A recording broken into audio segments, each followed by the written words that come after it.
Okay, we're going to call to order the May 14th, 2018 meeting of the Regional Transit Board of Directors. Would the clerk please call the roll to establish quorum? Director Budge. Here. Director Hanson will be a little late.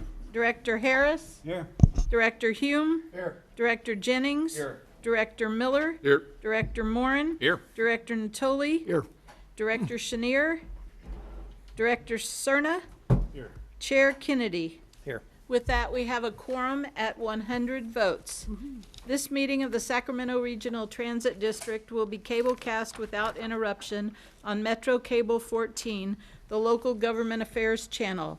Tonight's meeting will air on Wednesday, May 16th at 9 a.m. and replayed on Friday, May 18th at noon, and webcast at www.sacmetrocable.tv.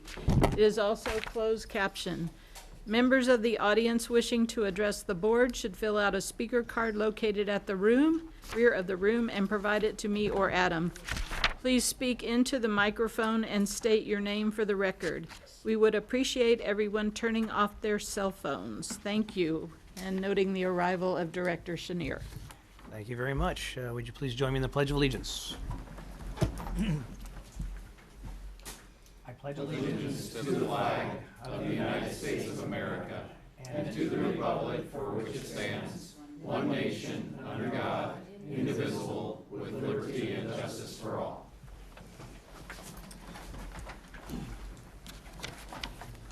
First item of business is public addresses the board on matters not on the agenda. Thank you. We have 3 cards. The first of which is Barbara Stanton.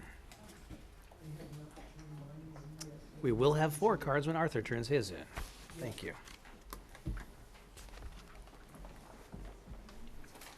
Good evening, Chair and members of the board, directors. Barbara Stanton, ridership for the Masses Group. A long time ago, we were asked to write a letter of support for travel training for the YOLO bus bid. And our question is, are we going to see the general manager report on the issue? And if so, when will that be reported to the public? And what was the outcome of the bid? And how much did the whole thing cost? So that's our question. We did write a letter of support for travel training because we like the travel training that paratransit provides to people. So that's my question. Mr. Lee, you have a response? Yes, actually, we bid on the contract, and they award the contract to the existing service provider, which is a private service provider, and our bid very close to their bid. And Okay. Considering they have done that thousands of times, the international company, they bid on thousands of this type of projects. And did it cost RT a lot of money to put the bid in, and as far as man hours? It did not, but we did. This is the first time we bid something like that, and we're kind of like proud we were in the final list. Great. Thank you so much. You're welcome. Thank you. Mike Birnbaum. Thank you, Chair Kennedy, members of the board. Hey, we love awards. Who doesn't love awards? We were so ecstatic to hear from CalSTA and Caltrans of funding coming in that was just so tremendous for service in Sacramento. I'll defer specifically RT's award during the general manager's report, but some related awards that will provide a much big benefit to Sacramento and connectivity to RT. Wanted to tell you about.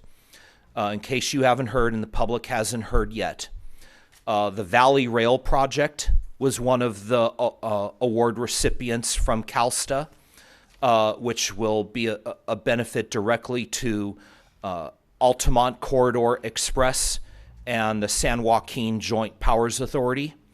The award would allow one Altamont Corridor Express round trip to Sacramento 2 additional San Joaquin round trips to Sacramento, and several new stations to be built along the Sacramento subdivision north of Stockton, Robert Cabral Station in downtown Stockton. We're really ecstatic about it, and I know that the JPA board will go over much more of that next Friday of their meeting in Modesto at 10:30 in the morning. On a related note, the Shasta Regional Transportation Authority received a CalSTA award to eventually provide frequent bus service along the Interstate 5 corridor from Redding, Williams, Corning, Woodland, Sacramento International Airport, and downtown Sacramento. Just spoke with them today. The soonest they think they could start service would be October 2019.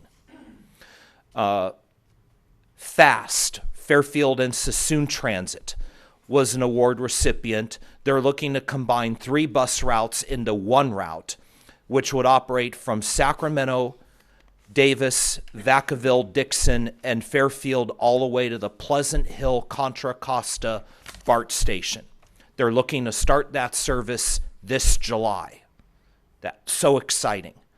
And the Capitol Corridor was an award recipient to move from the Niles-Newark line over down to the Mulford alignment, which is the parallel route of the Coast Starlight, for service south of Oakland Coliseum. It will help to increase speeds and increase frequency to San Jose. Such a great award day since the last meeting. Thank you. Thank you, Mike. Thank you. Felix Huerta.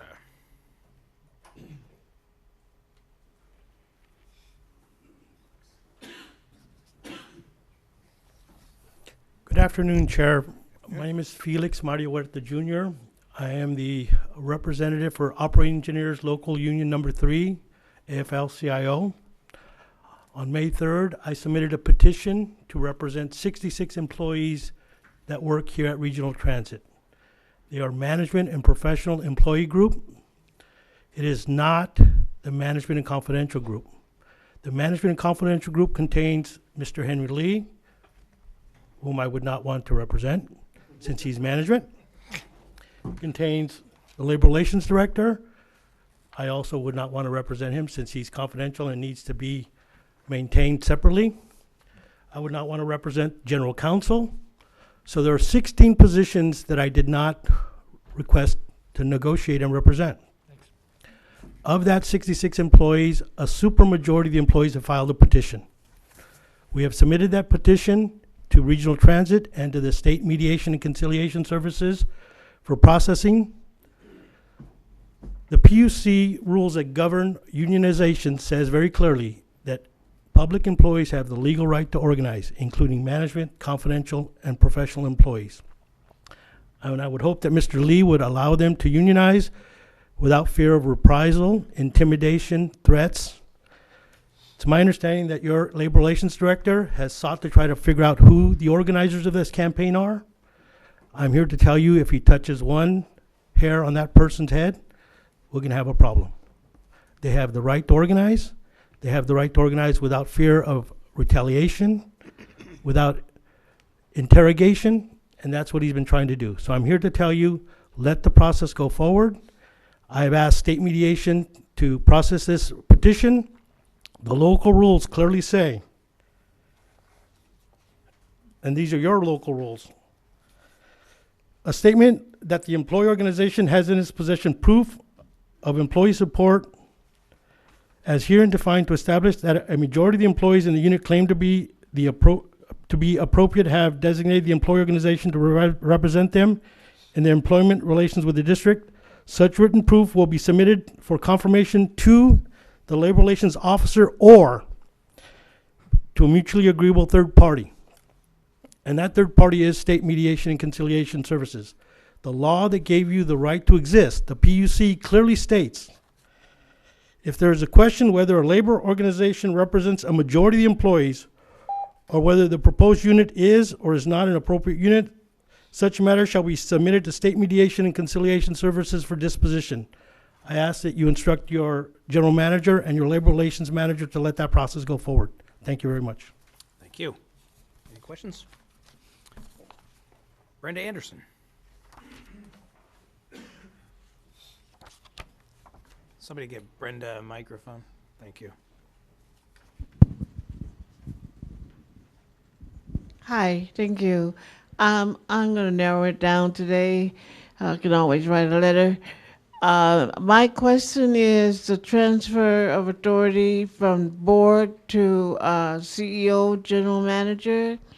And I noticed in some of the resolutions, I don't know if it's based on the situation that you feel the need to transfer, or the board doesn't have the authority and they have to transfer it to the CEO, or what is how does it work? I don't know the process. So I'm asking for clarification as to why and how the board would transfer authority for any decision of the resolution or purchase agreement to the manager, and vice versa. So who has the table and who has the ball is what I want to know, and why. Why do you have yours and why do you have his, and what's the difference? Because if you're going to make a decision and based on what you decide, something goes forward, he makes a decision, and based on what his decision is, something goes forward. I'm confused. Thank you very much. You can get back to me if you need to. Thank you, Brenda. And you know, you're always welcome to come before the meeting and talk with staff to ask those questions. Appreciate it. Jeffrey Tartagia.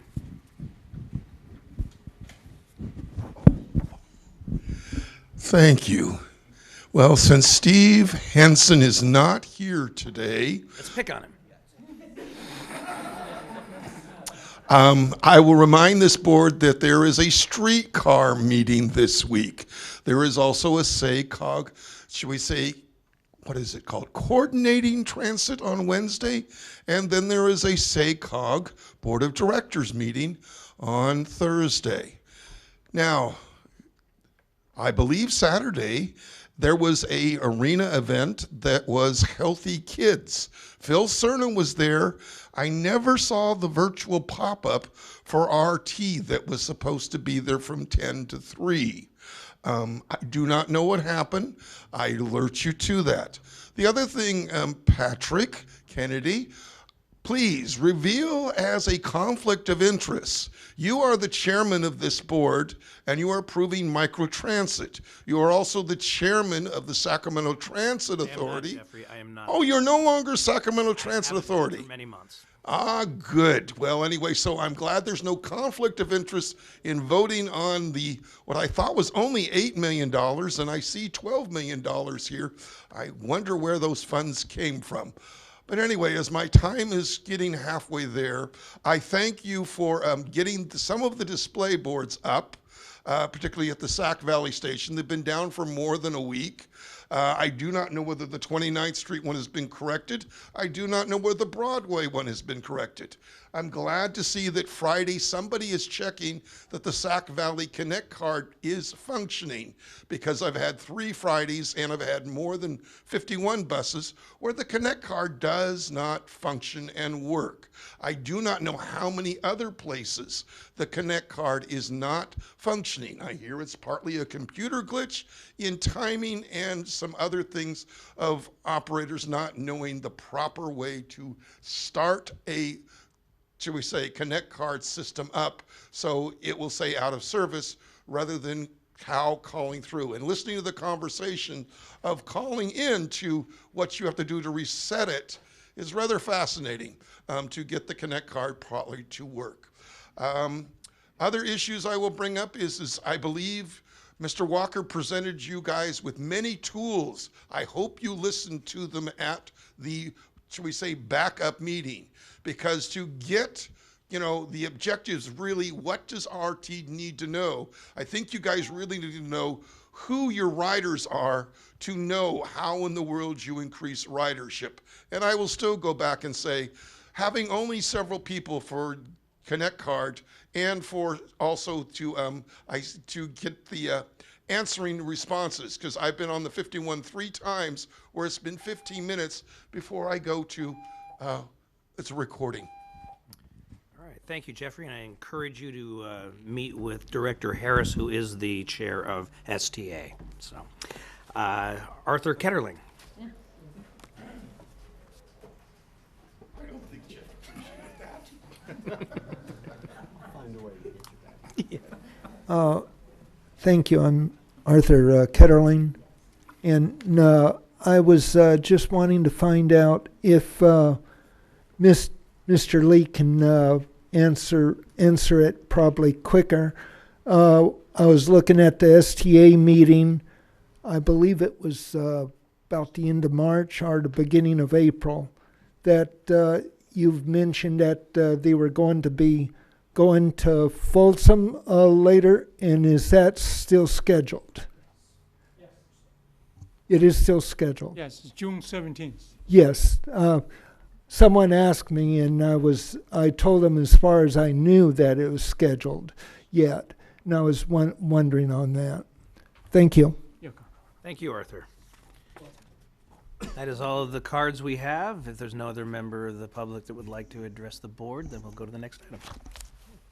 Next item is the consent calendar, items 1 through 16, noting that you have speakers on 14 and 15. Are there any questions on the balance absent 14 and 15 of the board? Mr. Chair? Yes. Pull 11, please. Yep. Any others? Mr. Chair, if I could, just a quick question on item 12. Okay. 12. You don't need to pull it off of the consent calendar. Okay. Yeah. All right. Let's read into the record item 11, please. Item number 11, resolution approving the second and third amendments to the purchase and sale agreement between Sacramento Regional Transit District and Community Housing Works for the sale of 880 through 936 Arden Way, located in Sacramento, California. And Eric Komar and Brent Berniker are here to answer any questions. Director Budge. Thank you. I simply am uncomfortable with approving a reduction in purchase price when that reduction isn't yet determined until later tonight. I mean, if this were if this were an action item to approve the second amendment, that would be fine, it seems, but the third amendment specifically says wherein the purchase price is reduced by an amount determined by the board in closed session. And we don't have closed session at the beginning anymore, so we're being asked to vote on something that's not determined, and it seems like we should determine it first. I mean, either that or extend the due diligence period to the 11th of June and vote on it at the next meeting. That's a good question. I see what your point is. I think the first point in this issue paper is that we'd like to get an extension, because if we don't have an extension with that piece you're comfortable with, I think as it relates to the consideration of the price, in the closed session, if you choose to not do anything with that price consideration, you have that option as well. So you still have an option to not make any changes to the price at that point in time. So I look at it as this is an option for us to extend and then go into closed session to discuss that price reduction. And if it is 0, then it could be there. Okay, but if these people think they're getting a price reduction and they're not, because of all the issues, that can happen, though. Then why would they want to go any further in the contract? That's rated. And the 24th of May is just sort of a date out there in the middle of everything. I mean, it has no relativity considering that we don't have another meeting until the 11th of June. So they are aware that there's a possibility the board may reject the price reduction they're requesting. If that is the case, we have extended the due diligence period accordingly, and it's possible they could at that point decide not to proceed with the purchase of the property. Okay, but suppose they want additional time to bring back suppose they want a counter. If they've asked for something and we go to 0 and they want to come back and say something in the middle, then extending this only to the 24th of May does not allow them any time. Their option would expire before we would ever meet again. So just let me confer with. I mean, Eric if this is really a valid offer and you want to keep this thing alive, Definitely, yeah, when you certainly. consider other sales of surplus property that you've worked with the applicants on, you've worked with the potential purchaser on to kind of help them through the process and keep them going, then it seems like this is not the way to go about this. Is what you're asking just to extend? Is that what I'm hearing then? Just, I hear the dialogue, but what I'm wondering is, how would you see fit? Are you saying maybe take the same issue paper with a longer extension? Is that maybe an option? Because we do want, I think one thing we don't want to do is we don't want to lose this buyer, right? Okay, So then yes. then you would want to leave open their option to come back with another offer for a request for a reduction that might not be as dramatic as it is right now. And I mean, we have no idea what the number is anyway, so. Right. So we're not going to know that So- until so- later tonight. So it's Director like, Budge, this would you is- like to pull this off consent entirely? I mean, I was trying to get through, maybe you answer some questions, but maybe you want to hear this item? We can hear this item. It's just that this is not the right way to go about it, it seems to me. So, I mean, if you want to hold a full hearing, that's fine, but we still have the same issue. I'm just saying that, you know, we're going beyond consent at this point with the questions that are being, I mean, Well, I don't know. so we can have a full report on it if you I like. mean, that's not the way we do it, but Mis- that's okay. Mr. Chair, could I just maybe offer a suggestion? I think it's kind of like the cart before the horse before the cart Yeah. question, whether that is or not.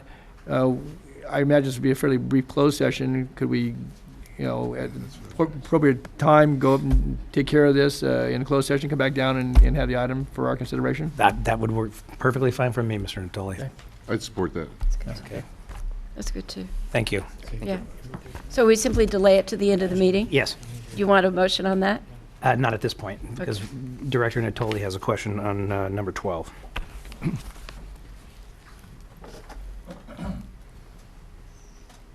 We'll just go ahead and ask it. Item number 12? Oh, I'm sorry. That's all right. Resolution adopting a categorical exemption for the Horn Road Light Rail Station project, and James Boyle is here to answer any questions. Okay, just a very quick one. Certainly a very supportive project, and I commend certainly the City of Rancho Cordova and Regional Transit for their work. But I just wanted to get some definition on line 3 of discussion. Talks about the initial phases of the proposed project will be funded in part by the grant. I know that the City of Rancho Cordova, certainly RT over the years, has done a number of planning efforts. So what is the initial phase and what's the amount of grant that's being sought? That's not really mentioned in any detail here. So what is? Okay, so a little bit of the history. We've spent up to $600,000 for preliminary engineering and environmental, and that's kind of where we are now. Okay. And what we're seeking to do is to move into final design, which would be $1 million grant that we have received. We just are not able to expend it until we get FTA final approval on the exemption. And what's the contemplated cost at this point in time, maybe preliminary, to actually build it? So we're looking at approximately $8 million for construction. I remember a time long time ago when Gray Davis was governor and he gave us $1 million to build that station. Yeah. Oh, Sadly, that happens. Where'd our $1 million go? It got spent on other stations, but nonetheless, it was designated. So anyway, okay, very good. I'm supportive. Thanks. Thank you. Okay, with that, if there's no more questions, do I have a motion for items 1 through 10, item 12, 13, and 16? Second. All right, we have a motion and a second. All those in favor? Aye. Opposed? Abstain? Is there a motion for number 11? Move to continue it to the end of the meeting. Second. We have a motion and a second. All those in favor? Aye. Opposed? Abstain? Thank you. And both of those motions passed at 100%. Moving on, item number 14, resolution delegating authority to the general manager CEO to take all actions necessary to execute a grant agreement with the Sacramento Transportation Authority for the Measure A Neighborhood Shuttle Program for the operation of microtransit pilot routes. And David Goldman and Brent Berniker are here to answer your questions. Okay, we will start with the public questions, and Jeffrey Tardagia.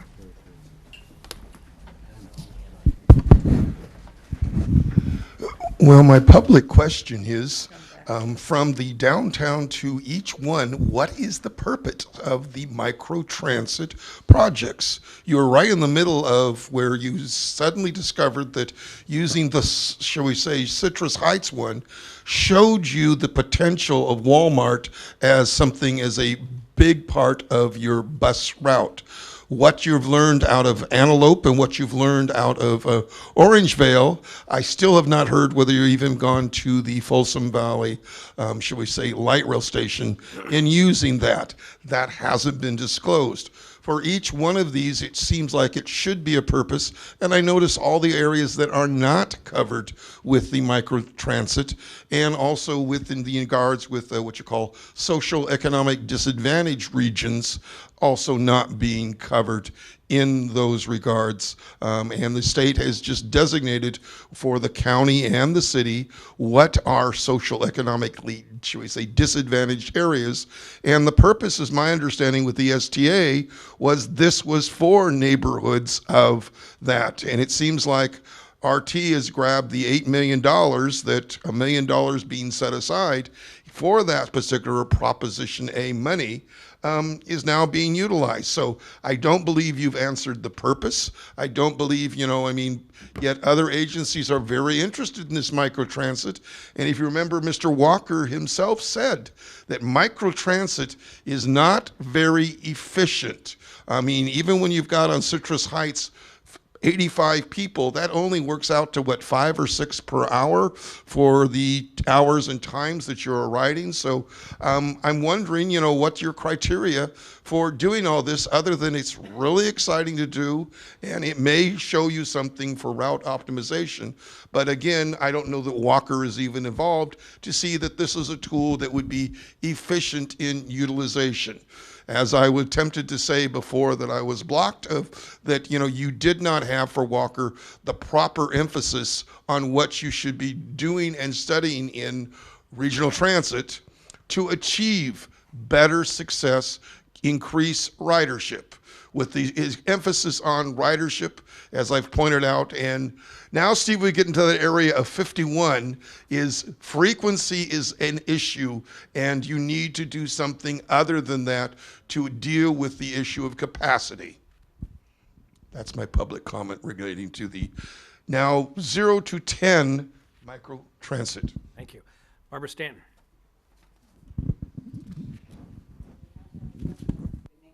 You make a comment. I'm back. Barbara Stanton, Ridership for the Masses. We are concerned that North Sacramento, Del Paso Heights, Natomas area was not included in the microtransit pilot program, as were parts of South Sacramento. At one time, North Sacramento, Del Paso Heights had 3 neighborhood ride buses that filled the gap in neighborhoods where regular bus routes left out those portions of the area. They ran for many years, and then eventually RT did away with them, and we were very sad.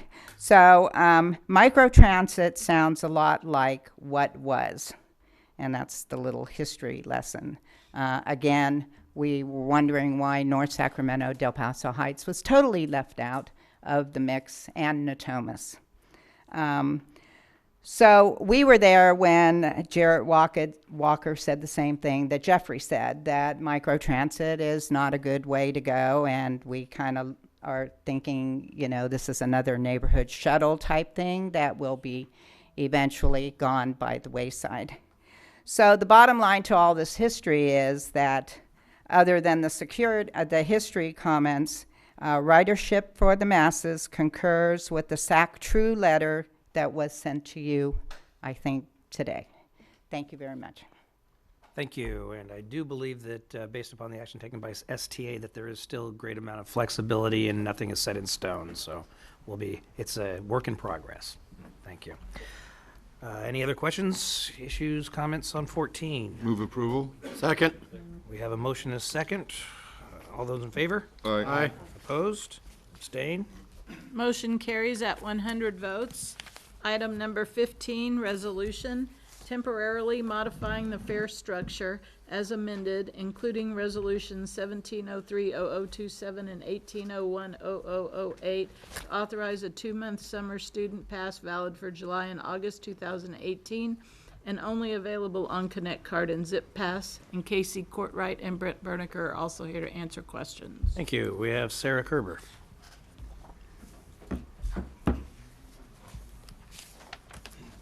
Hi, Sarah Kerber with the Sacramento Transit Riders Union. We just wanted to throw our support behind this program, behind the discounted student fares. And given the success of the pilot program so far, we hope that this program can continue. We believe that riders on getting young riders on public transit giving them a good experience and building memories with using public transit is how you build future ridership, and we support the continuation of this program. Thank you. Thank you. Mr. Chenier. Thank you. I'd be remiss if I didn't say thank you for this. I think this is another step in the way of making sure that our young people have the ability to ride public transportation, and hopefully changing culture and habit as they grow older and having them become permanent riders. So with that, I'd love to move the item. We have one more public comment, but is there a second? I'll second that. Okay. Mr. Barbaum. Yes. Thank you, Chair Kennedy and members of the board. Yes, to the previous speaker's comment, the pilot project has been extremely successful. We were very pleased to provide research and development to what others across the region are doing. We met with RT staff about that. They did some follow-up work from our work. And one thing to keep in mind is that many in the surrounding region may not necessarily have the ridership numbers or bump in ridership, if you will, that Sacramento Regional Transit will have from the student population. It is very important to start people young and to try to get them into the habit of riding rather than driving when they are young, and you can train them on how to ride and be successful riders and people that contribute through their schooling and employment in the future to our society by having them learn how to be the best riders, but starting them when they're very young. We fully recommend moving approval of this item with one friendly amendment. We encourage you to consider bringing back either on Monday, March 11th or Monday, March 25th of 2019, consideration to continue the student summer monthly pass for the months of June, July, and August for a cost of $40 across the 3 months. Only one other transit agency, if you look in the issue paper, does it just for 2 months, and it's only in June and July, and that's El Dorado.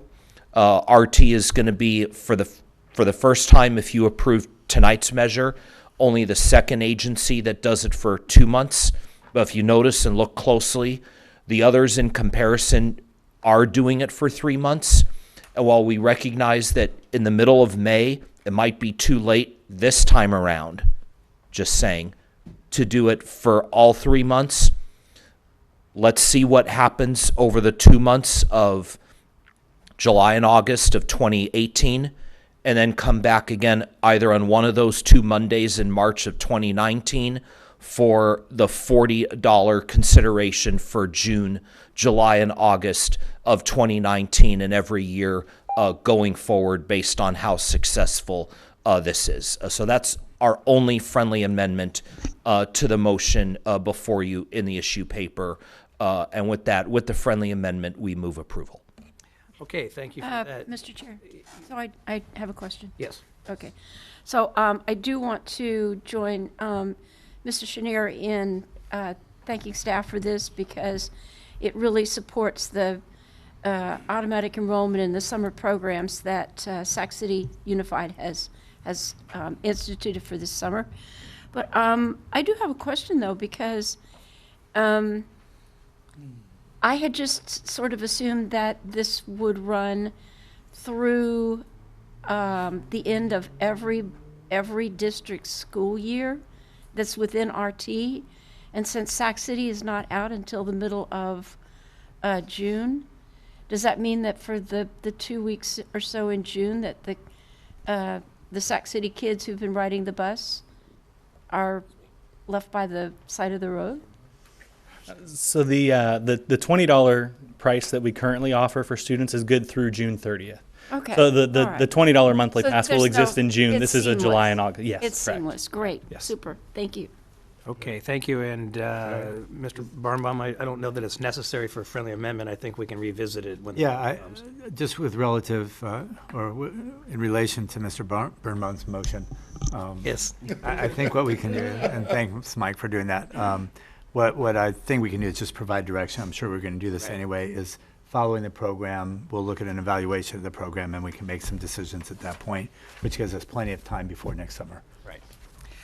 Okay. thank you Okay, very I'll much. second that. Appreciate your work. Thank you. Okay, all right, we have 2 motions in 2 seconds. Is all those in favor? Aye. Opposed? Abstain? Thank you. Motion carries at 100 votes, 101. Thank you, Mike. plus 2 motions. Oh, he could Number be a seven. tiebreaker, huh? Next item is the general manager's report, item 17. Good evening, Chair Kennedy, members of the board, and the public. I would like to begin my report by thanking Zach Chu for organizing a postcard comment writing session during the Earth Day. We received about a couple dozens of postcards, and we're reviewing them, and we'll respond if necessary. As I have said before, we're better when we receive feedback from the public and engaging them on our projects. Thank you for this correspondence. Also, I would like to start by sharing a couple of photos. In the middle of April, I participate in the Metro Chamber's Capital Cap trip along with board members Linda Budge in the middle of there, okay. Stephen Miller, director, Pat Hume, Pat, next one. Yes. And Stephen Hansen. I don't know if we have a picture there or not. We met with regional policy makers to address the importance of public transit. Can we change that photo, please? Yeah, please. This one. I was impressed by the bipartisan support for transit programs. On May 2nd, Director Attorney and I rode the GOAT line to KP International Market. There you go. Where's Waldo? The stations and the trains, train. we rode 3 trains, and about 15 stations. All were clean, and the operators were customer friendly. Riding with board members and the transit supporters is an excellent way to evaluate the system and ensure things are operating smoothly. I hope to set up additional rides with directors and our stakeholders in the future. Moving on to some very exciting news, which Mr. Mike Barbon already mentioned. At the end of April, we were informed that Sacramento has been recommended for 2 state grant awards. totaling more than $84 million. This is more than a big deal. With a total project budget $144 million after adding some federal and local match. The first grant comes from the Transit and Intercity Rail Capital Program referred to as TIRCP. We received over $64 million to begin our effort to replace 10 aging light rail vehicles in our fleet and add 10 new vehicles for Gold Line service expansion to Folsom. These new vehicles will begin our conversion to low-floor vehicles and stations for disabled passengers and senior citizens. In addition, it includes funds for 3 peak express trains and at 8-minute service frequency or close to that on the Gold Line in both directions to help reduce travel times and congestion along U.S. Highway 50. The reason they award us for these activities is because they encourage the expansion projects.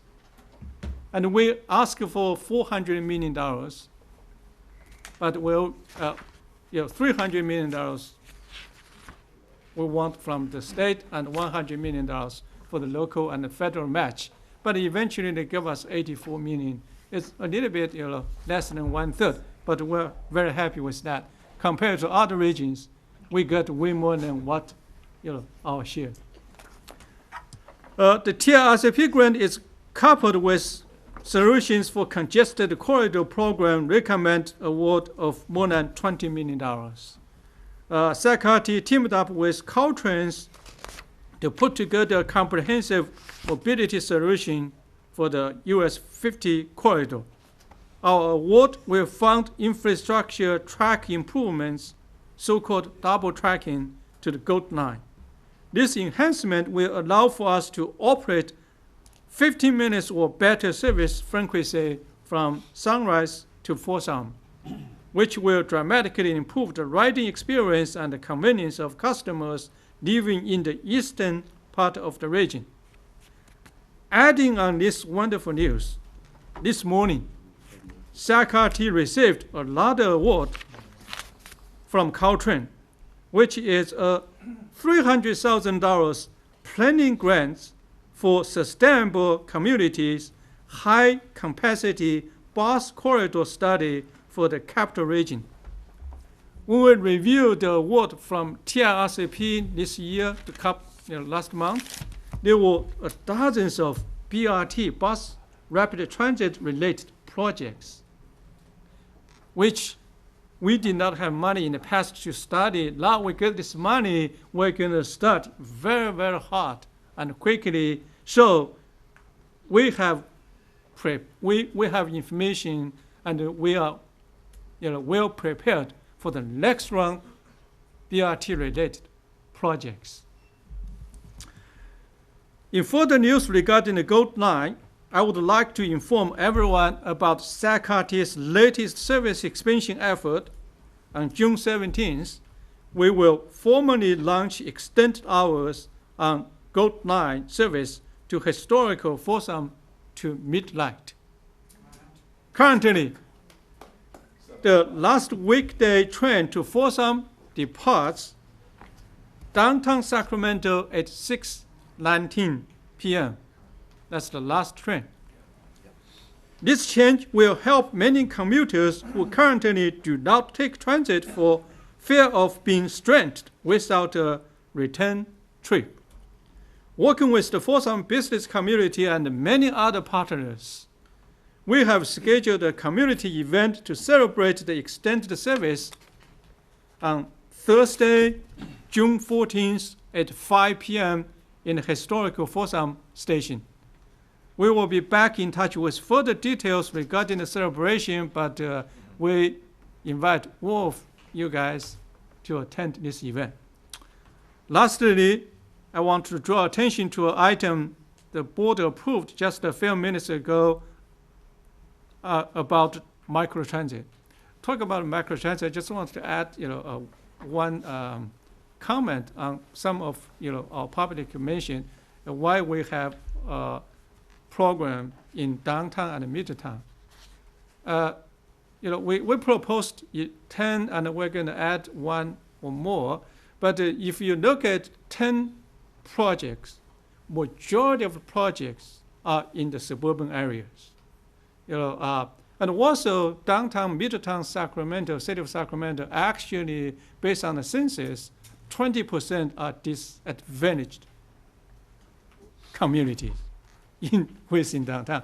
And we get lots of comment about Route 51 in Saturday lunchtime. The wheelchair capacity is not enough. This microtransit will address that issue perfectly, because you can call to get a microtransit to take some of the disabled wheelchair customers from 51 route to wherever you want to go. Lots of time we notice is go to the SAC 2 Saturday meeting.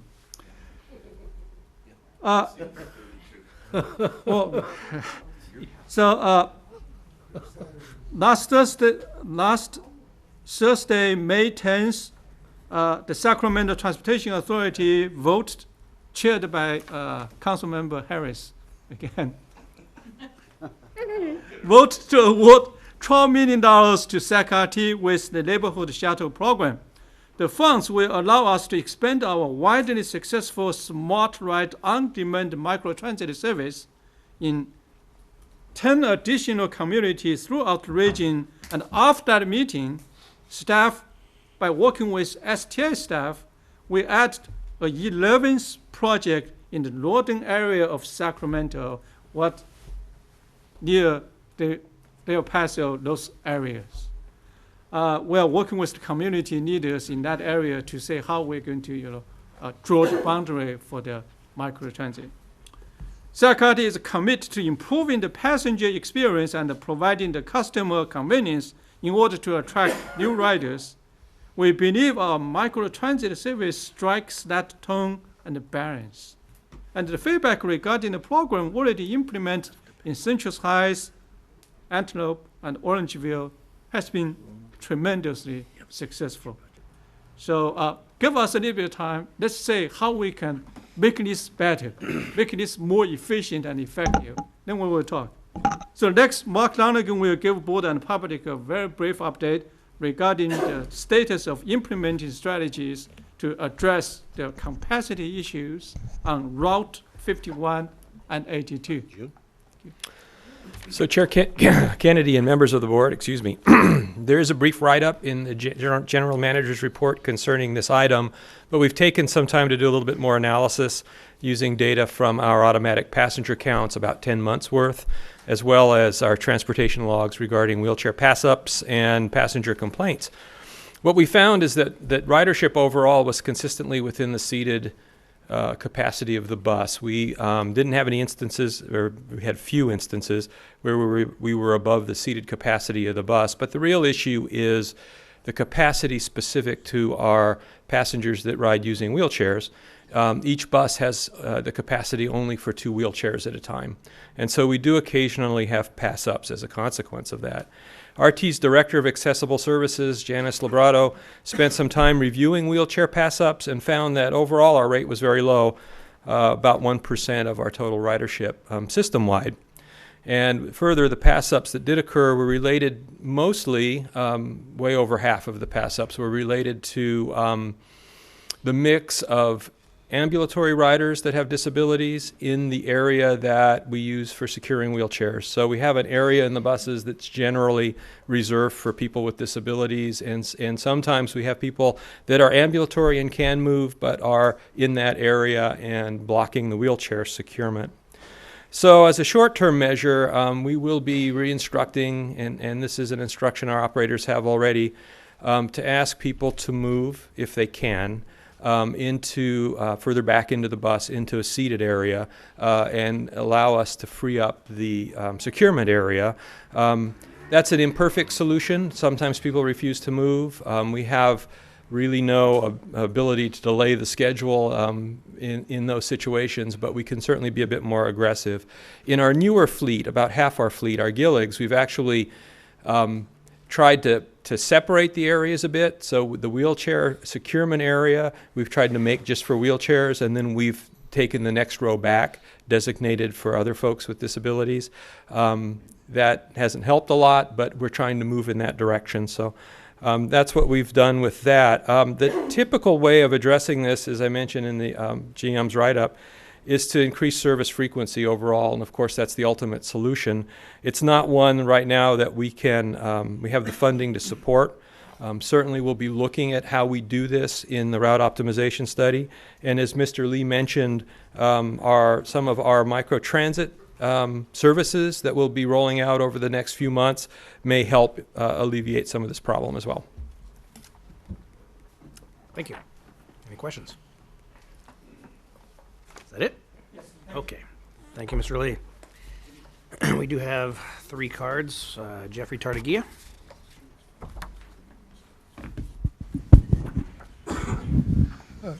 Jeffrey Tartagia. One of the suggestions which Mike made many years, I think even years ago, is taking some of the 38 and the 51, because the problem with the 51 is the fact that you have more riders going to destinations. You need to consider how you would, should we say, alter that capacity so that it will meet within those limits through there. That is a suggestion we got there. Yeah, last week I rode the 30, and once again, that was also the case, that it is also full, so I was told I was going to have to wait another hour. The other thing that your, should we say, passenger study doesn't show you is how much irritated your riders are when they are passed over. And I've seen on the 51 repeated times where, because the bus is full, riders on, shall we say, Broadway are, shall we say, left waiting. Sometimes there will be one within 2 minutes. Sometimes it may be 15 or 20 minutes. There is a consistency problem where sometimes 3 or 4 will be going south on the 51 and no one's going north on the 51. It is just a series of issues that needs to be figured out and addressed, and it is something operations and dispatch needs to figure out how more efficiently that 51 can be directed. Thank you, Jeffrey. Rick Hodgkins. Microphone is coming. I hear some people talking outside the doors here, and it was hard for me to hear Jeffrey. Just a point of order. Okay, real quickly about microtransit and Smart Ride. I have not used the service yet because it does not run on the weekends. When you will find me traveling, like on the first, particularly on the first Saturday of every month, I go to the Capitol for a meeting, so you won't, and I have to leave my house about 11 o'clock to get downtown before 1 o'clock to get there. And I just wish that I could take Smart Ride part of the way so I could, you know, at least meet the one at Sunrise to go to Watanabe and whatnot, or at least go to Folsom and catch the light rail.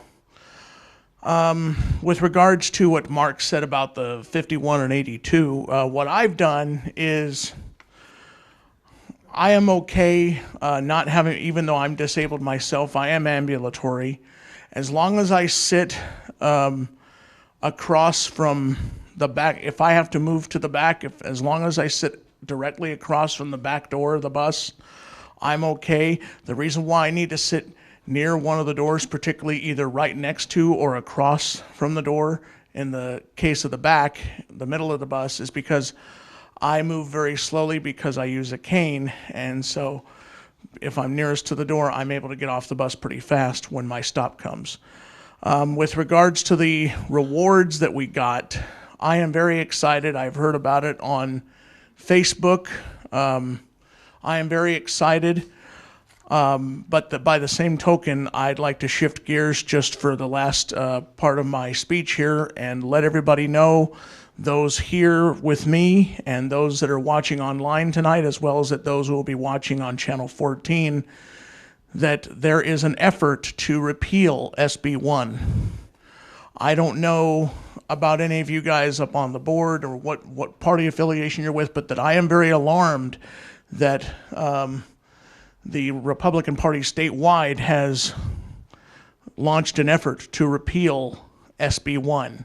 If that happens, we can kiss our projects goodbye. I do not want that to happen.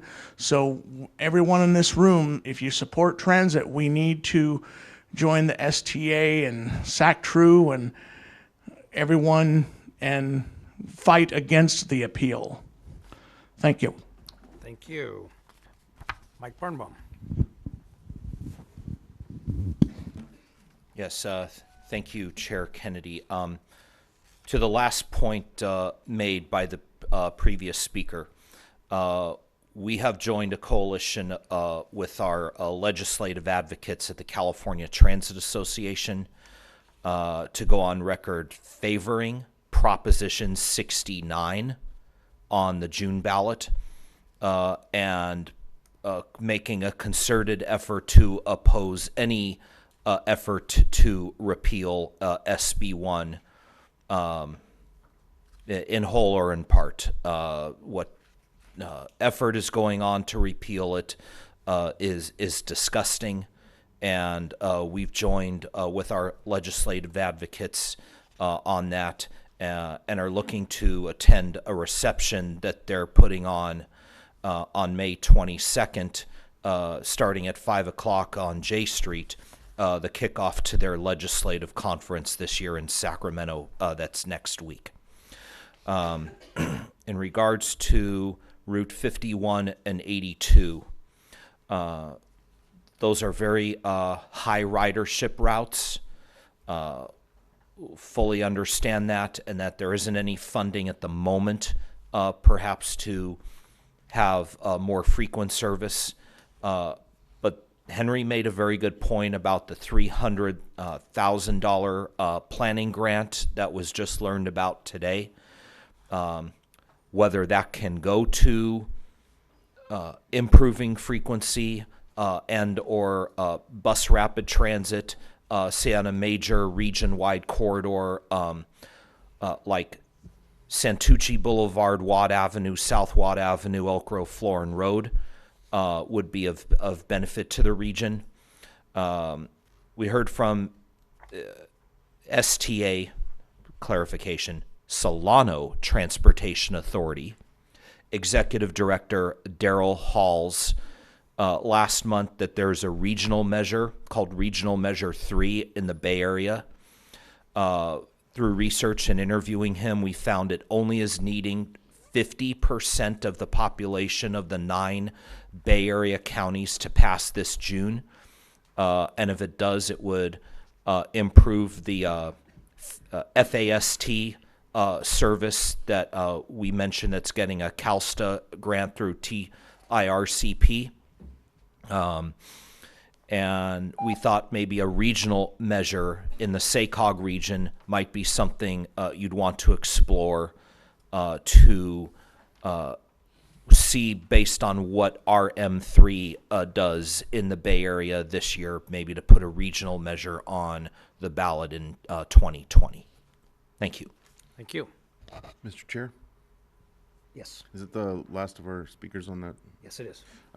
If I may? Yes, of course. I just wanted to publicly thank all the advocates that are fighting hard to preserve SB1. Many of us on this board worked either publicly or behind the scenes to see that measure was passed, working with our legislative contingent and the administration, and it's very rewarding to see transit advocates like yourselves doing what I think you need to do, which is certainly not take for granted that it's going to stay intact. And so I do appreciate you making note of that at the podium this evening. Thank you. Thank you, Director Serna. Next item. Item number 18, accept public comment on the Sacramento Regional Transit District preliminary fiscal year 19 operating and capital budgets And also before you is a motion to continue the public hearing you're about to have to June 11th, 2018. Here to present is Brent Bernicker. And I was just looking to accept public comment and just let you know that we have 3 outreaches scheduled. We've had one at the MAC committee, we've had one at Arden Fair Mall, and then we have one with SAC-TRU to go and seek more input from the public on this item. Okay, thank you. The public hearing is open. We have first Jeffrey Tartagia.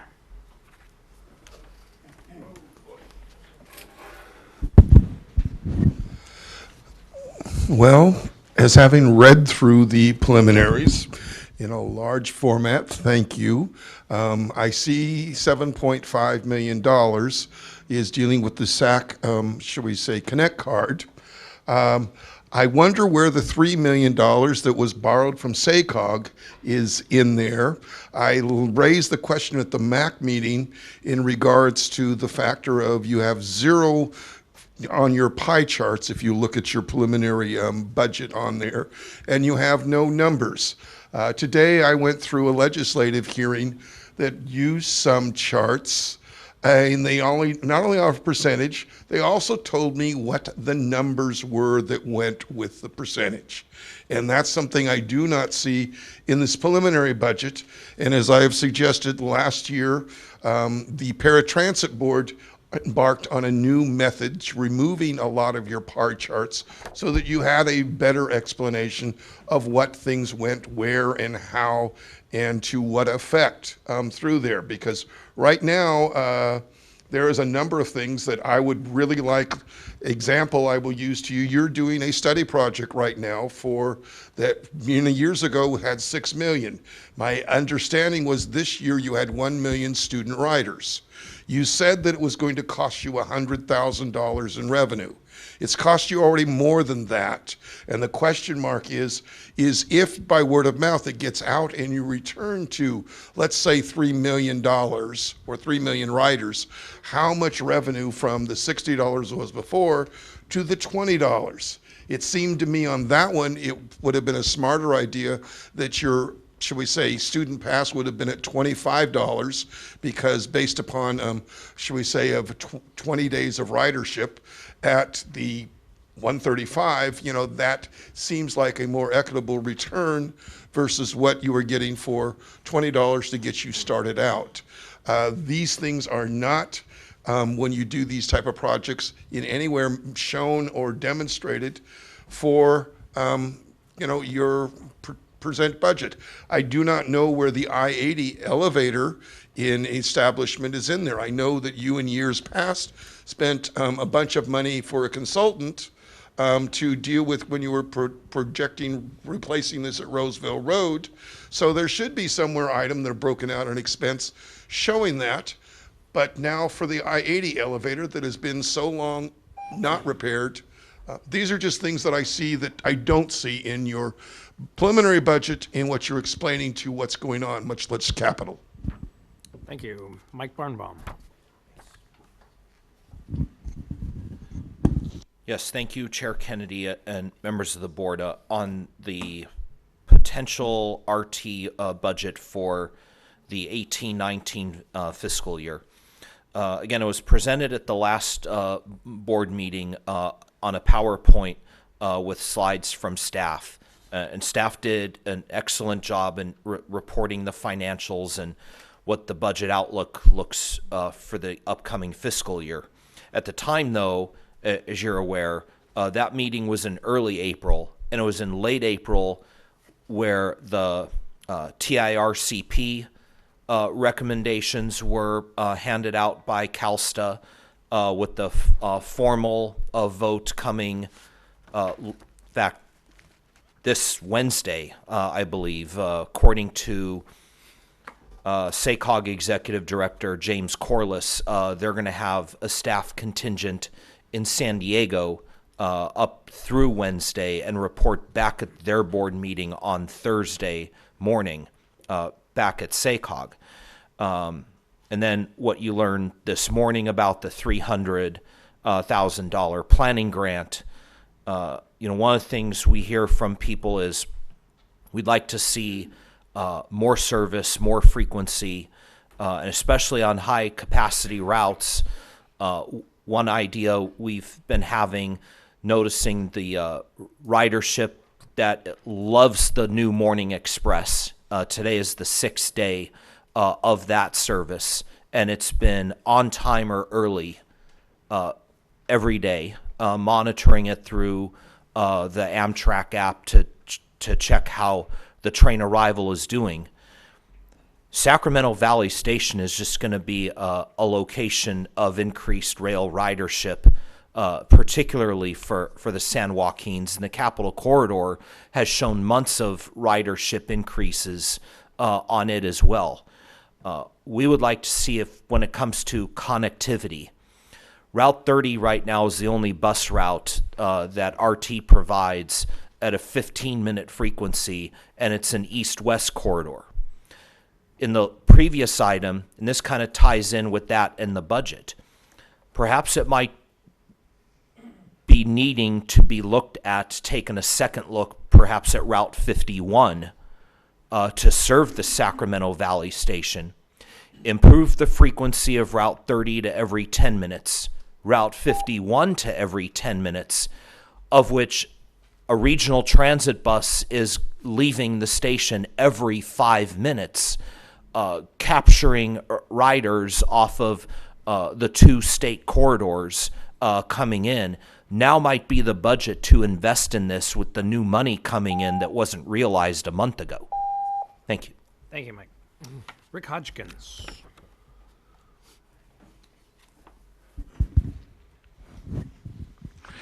Okay, here we go again.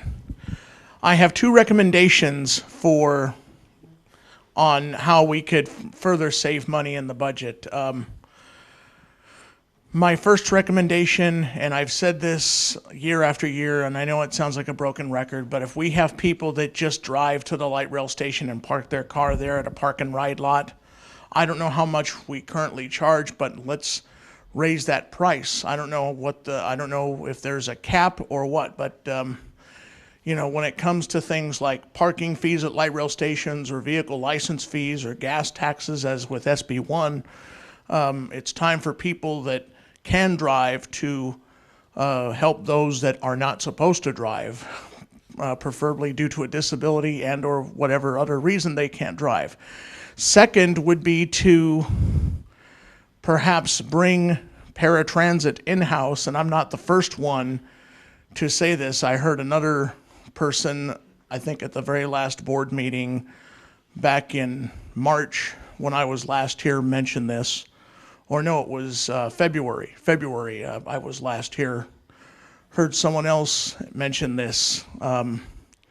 In fact, a good example would be taking the microtransit and diverting all the paratransit trips to microtransit. Steve Miller, thank you so much for, I think, giving me telling me that, yes, paratransit as we currently know it now costs a whole lot of money. The way paratransit as we know it now costs a whole lot of money. You have to call 2 days in advance, and depending on how far you live, you have to be picked up at a certain time. I have to be picked up, up to 2 hours before I need to be somewhere, whether it's in the Arden area and or down this way, like going to Amtrak. So if there's a way we could, just use the Smart Ride and microtransit to do all the paratransit instead of paratransit as we know it now. I don't know how the door-to-door would work because, you have a lot more people that are going to be using microtransit, not just seniors and people with disabilities. And maybe for the general population is curb to curb, but perhaps seniors and people with disabilities, perhaps continuing the door-to-door, just bring it in-house. And speaking of microtransit and Smart Ride, one thing that I forgot to mention on the previous item is I had a lady on paratransit with me last week. I told her, have she used Smart Ride? And she says she will not use it again because somebody else, there were too many wheelchairs and they couldn't accommodate her. So we need to deal with that. So again, let's bring paratransit in-house if possible. And also, how about raise the parking fees at park and ride lots? Thank you. Thank you, Rick, and that's all the cards I have. Are there any questions or comments on the board? Is there a motion?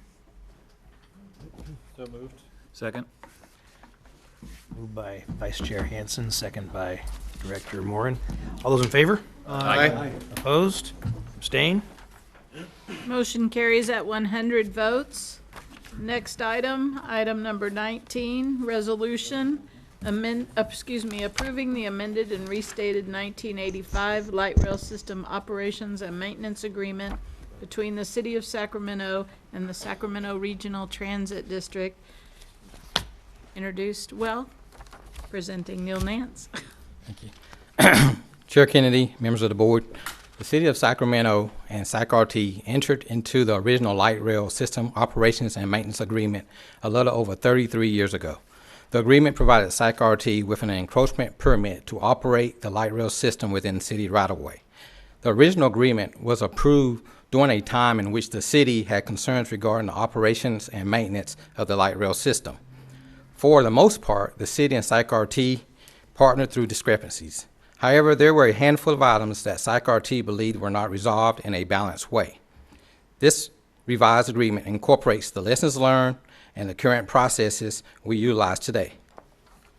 The city agreed as part of the Transportation Development Partnership MOU to negotiate with SACRT in hopes of developing a reasonable and balanced agreement. The revised agreement provides more equitable distribution of costs, rights, and responsibilities.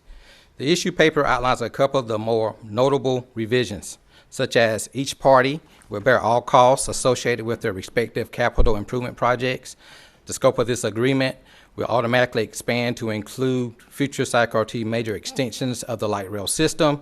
And when SACRT maintenance forces are actively performing work, the city will permit marked vehicles to park in available on-street parking spaces without charge. SACRT recognizes that without the strong leadership and support of Mayor Steinberg, the City Council, Director Chenier was a big help in this, as well as the City Manager Chan, this agreement opportunity would still be considered a challenge. Mr. Hector Perron, Mr. Sparky Harris, Mr. Ryan Moore, and other members of the city staff work productively and collaboratively with SACRT's operations, legal, and engineering staff to develop the revised agreement. This agreement provides more evidence of the city and SACRT's strong partnership as we strive for our mutual goal of enhancing and improving mobility for the city and region. With that, staff recommends the board approve the amended and restated light rail system operations and maintenance agreement. Here for any questions. Any questions? Motion? I'll move it. Second. Okay, we have a motion and a second. All those in favor? Aye. Opposed? Abstain? Thank you, Mr. Nance. Thanks. Motion carries at 100 votes. Next item, item number 20, information, intent to dispose of surplus property located at 7745 Laurie Way in Sacramento, California, presented by Brent Bernicker. Okay, and as we have a closed session and we will be reconvening, and these are informational items, brevity would be appreciated. We will. Okay. I just wanted to start with introducing Eric Komar. He's our real estate manager, and he's going to go through this in record speed. I'll be very brief. 7745 Laurie Way is a single-family property that Sacramento Regional Transit acquired back in 2013 as part of the South Line extension. We intended to, and we did build a sound wall in the previous owner's backyard, and because we required a significant portion of the property, we were required to offer to take the property from him and relocate him, which he accepted. We subsequently declared this property surplus back in 2014, and we've been working with the FTA on the disposition of it. They provided us some instructions back in 2016 in terms of how we can get rid of it and what we do with the funds. Like Brent mentioned, this is just an information item and no actions required at this time, but we did want to bring it to the board's attention that we intend to dispose of this property and come back at a future board meeting to get a delegation of authority to dispose of the property within a range determined by the board in closed session. And the reason for that is because this is a residential property and we want to cast the widest net to get the most potential purchasers. There's a possibility the transaction may proceed relatively quickly. So we'd like to have that authority, and we intend to come back at a future date to seek that. Thank you. Any questions? Great job. Thank you, Mr. Kumar. Next item. Mr. Chair, this is just a part of our effort to be totally transparent for this type of, transactions. Much appreciated. Next item. Item number 21, information, offers received for surplus property located at Calvine Road and Albury Drive in Sacramento, California. And Brent Berniker is presenting. I'm playing with the slides. Okay, so this is an information item again. No actions required by the board. The property we're referring to is about 4 acres of land located on the southeast quarter of Calvine Road and Auberry Road. This is a more detailed view of the map. The parcel was originally acquired through a land swap. In January of 2015, it was deemed surplus. Soon after, staff requested our real estate broker to market the land and obtain some offers. And tonight we have 2 offers for consideration. The summary of the offers are in front of you. In just general, I'll cover it really quick, but the first offer was $1.6 million. This is from Catalyst Development Partners. There's an initial deposit of $100,000. There's a due diligence period of 90 days, and the close of escrow is no later than 18 months. The second, actually, I want to go back really quick. The other thing that's very important on this is the proposed use. The proposed use is multifamily housing at market rate. The second offer we have is from Calvine Development Partners. This is for $1.5 million with a $30,000 deposit, also an 18-month close of escrow. And as you look at the very bottom, the proposed use is a little less unspecified. It appears from discussing this with the developer, it would be a retail. So that could include a strip mall or a gas station or something to that effect. So based on that information, I want to go back to this. The subject property is no longer on a proposed light rail alignment. However, our long-range plan still has high-frequency bus included. Therefore, we believe offer 1 with Catalyst Development Partners most aligns with our TOD goals. And that's the summary of that offer. And so, as we said, staff will return to the board with some next steps on disposing this. All right, Director Natoli. Yes, thank you, Mr. Chair. And by the way, this is right at the boundary between Supervisor Kennedy's and Supervisor Natoli's district here. And I wanted to just offer some comments here.